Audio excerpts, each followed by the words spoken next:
Hello বন্ধুরা, আজকে আমি ব্রেকফাস্টে পোহা বানাচ্ছি আর পোহাটাও অন্যভাবে একটু বানাচ্ছি। দেখতে থাকুন আপনারা আমি কিভাবে বানাচ্ছি। এটা বানানোর জন্য আমি এখানে দেখুন মিডিয়াম সাইজের একটা শসা নিয়েছি। শসাটার উপর অংশটা কেটে আমি ফেলে দিলাম। এটা খোসা আমি ছাড়াবো না। এটা একটা দেখুন এখানে আমি এটাকে কিসে নেব।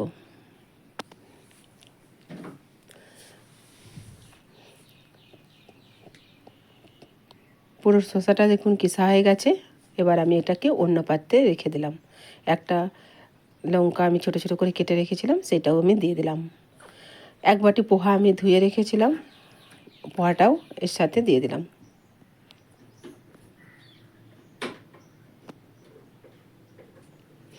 এক কাপ নারকেল, কাঁচা নারকেল আমি দিয়ে দিলাম। পরিমাণ মতন নুন দিলাম। এবার এই সবগুলোকে একসাথে আমি মিক্স করে নেব। হাতের সাহায্যে আমি মিক্স করে নিচ্ছি। কড়ার মধ্যে 1 চামচ তেল দিয়েছি। তেলের মধ্যে আমি বাদাম দিয়েছি কিছুটা, দিয়ে আমি ভেজে নিচ্ছি।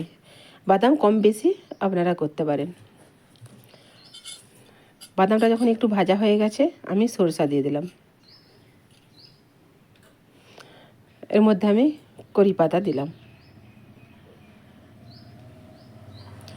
এগুলোকে বেশ ভালোভাবে ভেজে নিয়েছি দেখুন।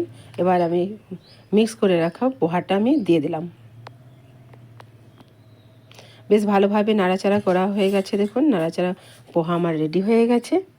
এটা আপনারা বানাতে পারেন। এটা খেতেও খুব ভালো লাগে আর খুব অল্প সময়ে বেনে যায়।